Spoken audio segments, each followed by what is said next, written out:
Imagine a world where the recently dead aren't staying that way. But this isn't your typical zombie fare.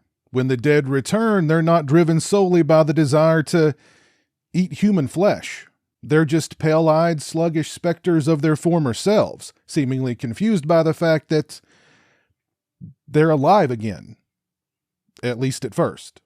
In fact, Handling the Undead plays out the majority of its runtime more like a ghost story, told through the eyes of three grieving families, a grandfather and daughter who've lost a grandson and son, a lonely elderly woman who's just lost her partner, and a father and two children who've been told their wife and mother has died in a car wreck, which she has.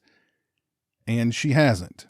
But they're not the only returners. Pretty soon the hospital is overrun with them. Friggin' deadbeats. It gets so bad that pretty soon they just stop answering the phones.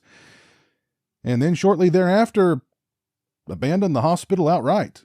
Crews are working overtime, exhuming the recently dead to make sure they've stayed that way. And if you've recently exhumed one of your own, expect a visit from the police, asking you to hand them over, which seems like a civil rights violation to me. I mean, is it a crime to be undead? This is the bizarre and fascinating dystopia that co-writer and director Thea Hvistendahl creates in Handling the Undead. The zombie subgenre has been in desperate need of fresh blood for some time. Handling the Undead doesn't feature zombie hordes or excessive gore, but it feels no less apocalyptic. As a matter of fact, if a zombie apocalypse were to happen, Handling the Undead presents a plausible beginning of the end. The film is co-written and based on the novel by John Ajvide Lindqvist, who also wrote the screenplay and the novel for Let the Right One In, which, if you haven't seen, I cannot recommend any higher. Much like Lindqvist's take on vampires with Let the Right One In, he approaches the zombie subgenre with an even more unique, yet just as deeply emotional spin. Because while both Let the Right One In and Handling the Undead focus on the undead, they do so in a very humane way. The film moves at a leisurely pace, establishing a palpable atmosphere of dread and isolation right out the gate. From there, the film is a meditation on grief that doesn't pull any punches, but doesn't telegraph any either. So when the shocks come, they have more impact. The film is beautifully photographed, and the performances all around are terrific. One thing I really appreciated about Handling the Undead was the emphasis on isolation, on characters grieving in isolation, and how they grieved in isolation. Because grief is an isolating thing. Also, the returners here, the zombies, whatever, have a little more going on upstairs, as if they're grieving too. Grieving for their lost lives, grieving that they didn't remain dead, grieving because they know something the living don't know. Yet.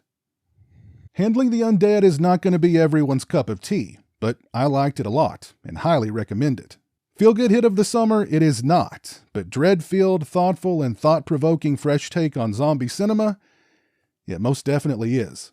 If you've seen Handling the Undead, please let me know your thoughts on it down in the comments section below. If you like this video, please leave it a thumbs up and share it on social media. If you're not following me on social media, those links are in the description.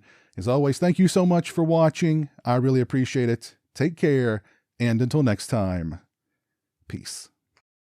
A huge thank you to all my patrons and channel members for your generosity and support. Become a patron today and get early access to videos, have a say in what content appears on my channel, join me for monthly live streams, exclusive watch parties, and more. Become a channel member today and get access to exclusive badges and emotes to use when I stream, as well as members-only watch parties. Both those links are in the description. Say hello to the internet, Jeremy. Hello to the internet.